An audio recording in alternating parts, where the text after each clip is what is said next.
안녕하세요. 스포츠 분석 천교수입니다. 저희 채널을 방문해 주셔서 감사합니다. 이번 회차 천교수 가족방 적중 내역입니다. 적중하신 분들 모두 축하드리며 오늘의 경기 분석도 재밌게 시청하시고 유익한 정보 얻어가시기 바랍니다. 천교수 가족방 입장은 영상 하단 고정 댓글을 통해 입장 가능합니다. 그럼 오늘의 경기 분석 시작하겠습니다. 6월 16일 K리그 국내 축구 6경기 분석 시작하겠습니다. 첫 번째로 울산현대 대 FC서울 경기 알아보겠습니다. 먼저 울산은 전북을 격파하면서 결국 울산이 1위를 탈환하고 6월을 맞이하게 되었다. 일단 흔들리는 매치가 없지는 않았어도 무너지지는 않았던 상태다. 물론 여전히 노쇠화된 수비나 A매치에 차출된 선수들의 컨디션이 중요할 것으로 보이기는 하지만 A매치에서 날아다닌 주민규가 유로로 인해서 자리를 비울 아담의 역할을 대신할 만한 상황은 만들 수 있을 것으로 보인다. 지난 경기에서는 서령우 자리에 나온 윤일록이 공수 양면으로 좋은 모습을 보여주기도 했다. 이어서 서울은 일단 플랜 A를 확실하게 잡아야 한다. 지난 경기에서도 전술적인 무브에서 완패하면서 분통이 터지는 매치를 해야만 했다. 일단 미드필더에서 광주에게 밀리는 등 선수단의 역량도 꽤 떨어지는 상황이다. 서울이 공격적으로 밀고 올라가는 것을 선호하기는 하는데 기성용도 전성기는 지났고 팔로세비치는 그다지 김기동 감독 지휘에도 포항 시절 폼을 보여주지 못하고 있다. 울산의 우세를 기대한다. 일단 지난 경기에서도 공, 수양면에서 모두 나쁘지 않은 모습을 보여주기도 했다. 서울이 여전히 플랜 A나 미드필더 싸움에서의 역량이 뚜렷하지 않다는 점도 포인트가 될 것으로 보인다. 물론 울산도 A매치 여파를 어느 정도 맞은 상황이기는 하지만 주민규의 폼이 A매치에서도 좋았다는 점은 다행이라고 볼 수 있겠다. 이번 경기 울산현대 승을 추천합니다. 핸디 언어버 및 최종 조합은 고정 댓글 링크를 통해 가족방에서 확인해주세요. 두 번째로 전북현대 대 인천FC 경기 알아보겠습니다. 먼저 전북은 김두현 감독 체제에서는 페트레스쿠 감독 시절보다 경기력은 나아졌다는 평이다. 하지만 여전히 해결사가 부족해서 김두현 감독도 두 경기에서 한 골로 2연패를 당하는 것을 막지 못하고 있다. 특히 전북이 막판에 약한 점은 상당히 위닝 멘탈리티가 떨어졌다는 점을 보여주기도 했다. 울산전에서도 전반적으로 질식 수비로 울산 공세를 잘 막았지만 결국 90분 이후에 골을 허용하고 졌다. 박원재 대행 시절에도 이 문제는 지적이 되었던 부분이다. 이어서 인천도 해결사의 다양성이 부족한 편이다. 제르소가 역습 상황에서 강한 모습으로 활로를 찾지만 결국 골을 기록하는 것은 대부분 무고사의 몫이다. 물론 무고사가 몬테네그로가 유로에서 탈락하면서 A대표팀에 차출된 상황은 아니지만 그래도 인천이 경기력 대비 골 기록을 높게 쌓아갈 것이라고 생각하기는 어렵다고 보는 것이 옳을 듯하다. 전북도 어느 정도 공격이나 경기력 자체는 꽤 나아진 편이다. 하지만 해결사가 상당히 부진한 흐름이라는 점이 아쉬울 것으로 보고 있다. 무고사가 있는 인천이고 전북의 막판 집중력이 상당히 좋지 못하다는 점도 사실이다. 그럼에도 인천도 공격의 다양성 자체는 모자란 팀이라고 봐야 한다. 이번 경기 무승부를 추천합니다. 핸디 언어버 및 최종 조합은 고정 댓글 링크를 통해 가족방에서 확인해주세요. 경기 분석 잘 보고 오셨나요? 다음 경기 분석 보시기 전에 천교수 가족방 입장하시는 법 안내해드리도록 하겠습니다. 첫 번째로 영상 하단 댓글을 클릭해주세요. 두 번째로 링크를 클릭하신 후 세 번째로 채팅 참여하기 클릭하셔서 문의 주시고 답장 기다려주시면 됩니다. 남은 영상 유익한 정보 얻어가시길 바라며 이어서 다음 경기 분석 시작하겠습니다. 세 번째로 대구FC 대 제주FC 경기 알아보겠습니다. 먼저 대구는 꼴찌로 추락했다. 문제는 시민구단의 특성상 여름 이적 시장에서도 별다른 보강 없이 시즌을 치러야 할 가능성이 매우 높다는 점이다. 물론 감독이 상당히 어린 선수들을 적극적으로 사용하면서 경기력에 스피드를 더한 점은 평가의 여지가 있지만 결국 어린 선수들에게 너무 많은 것을 맡기도 있다는 생각은 드는 것이 사실이기도 하다. 결국 고액연봉자인 세징야와 에드가의 경기력이 점점 떨어지고 있다는 게 문제다. 이어서 제주는 부상자들 때문에 고민이다. 일단 돌아올 선수들도 공격수들보다는 수비수들이라서 김학범 감독은 상당히 실리적인 전술로 가닥을 잡고 있다. 최근 3번의 승리가 모두 1대0 승리였으니 강원에게 지기 전까지는 어느 정도 나쁘지 않은 성과를 냈다.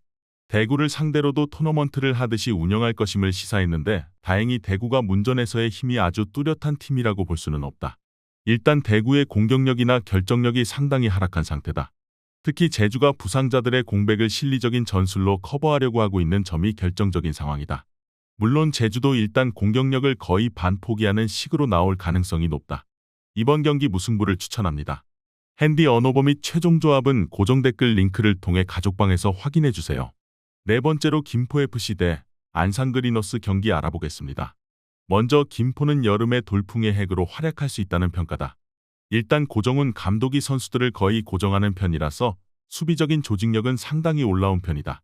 5월에는 후반 실점이 많아진 것이 단점으로 꼽히기도 했지만 실점의 폭 자체는 높지 않은 편이다. 애초에 외국인 공격수를 넣어서 승부를 보는 시간대가 후반이기도 해서 후반에 김포가 골을 기록하면서 이득을 챙긴 경우도 상당히 있었다. 홈에서 연전을 한다는 점도 김포 입장에서는 다행이다. 이어서 안산은 임관식 감독의 모델은 괜찮은 편이다. 특히 공격적인 운영을 선호하면서 상당히 팀이 활기를 띠는 모습을 보여주고 있다.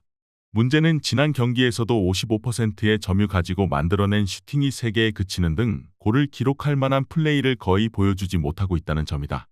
외국인 공격수도 없고 김범수는 부진하는 등 안산이 전력의 한계 때문에 감독의 구상을 결과로 연결하지는 못하고 있다.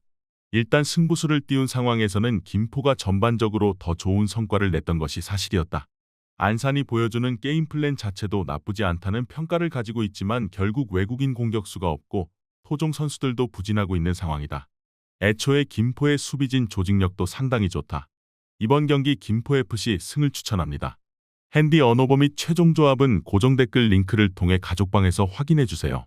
경기 분석 잘 보고 오셨나요? 다음 경기 분석 보시기 전에 천교수 가족방 입장하시는 법 안내해드리도록 하겠습니다. 첫 번째로 영상 하단 댓글을 클릭해주세요. 두 번째로 링크를 클릭하신 후 세 번째로 채팅 참여하기 클릭하셔서 문의 주시고 답장 기다려주시면 됩니다. 남은 영상 유익한 정보 얻어가시길 바라며 이어서 다음 경기 분석 시작하겠습니다. 다섯 번째로 충북 청주FC 대 천안시청 경기 알아보겠습니다. 먼저 충북 청주는 천안을 상대로는 강점을 보여줄 수 있다. 지난 시즌이라면 몰라도 올 시즌에는 천안이 상당히 공격적으로 플레이를 하는 성향이기 때문이다. 올 시즌 이미 2대1로 이겨본 경험도 있고 특히 충북 청주가 잘하는 것은 상대의 공세를 수비하고 이를 받아치는 것이다. 물론 이 팀의 공격 시퀀스가 상당히 정교함과는 거리가 먼 편이라서 충북 청주의 득점력을 신뢰하기에는 무리다. 이어서 천안의 문제는 선수비 성향의 팀에게 약할 수밖에 없다. 지난 경기에서도 닭공을 벌인 아산에게 또 지고 말았고 김태환 감독의 고질적인 약점은 수비 상황에서 하프스페이스의 커버 능력이 상당히 부족하다는 점이다. 충북 청주뿐만 아니라 김포에게도 지는 등 어려운 시즌을 보내고 있다는 점은 확실한 것으로 보인다. 충북 청주가 기본적으로 상대가 공격적으로 나서면 이를 공략하는 능력이 상당히 좋은 편이다. 특히 천안이 수비 상황에서는 하프스페이스에서의 커버 능력이 떨어지는 편이기도 하다. 물론 충북 청주의 공세 플레이도 정교함은 떨어지는 편이다. 이번 경기 충북 청주FC 승을 추천합니다. 핸디 언어버 및 최종 조합은 고정 댓글 링크를 통해 가족방에서 확인해주세요.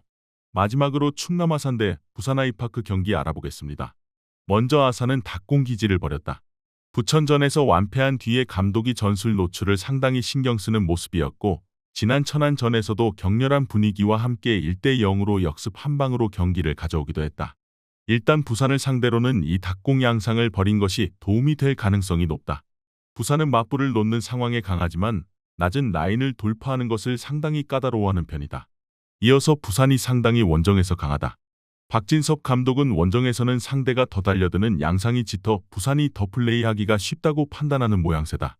물론 충북 청주나 안산에게 덜미를 잡히는 등 여전히 낮은 라인의 약점을 보여주는 경우도 상당히 많다.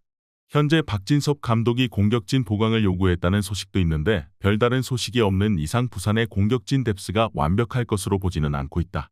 일단 아산도 닭공 양상을 벌였다는 소식이 있다. 부산이 늘 낮은 라인을 부담스러워하는 성향이 짙다는 점을 감안하면 이 양상에서 부산이 고전할 수 있다. 특히 부산은 공격진 뎁스가 완벽한 팀도 아니다. 부산이 원정에서 강하다고 해도 낮은 라인을 상대로 고전한 경우가 없지는 않았던 것도 사실이다. 이번 경기 무승부를 추천합니다. 핸디 언어버 및 최종 조합은 고정 댓글 링크를 통해 가족방에서 확인해주세요.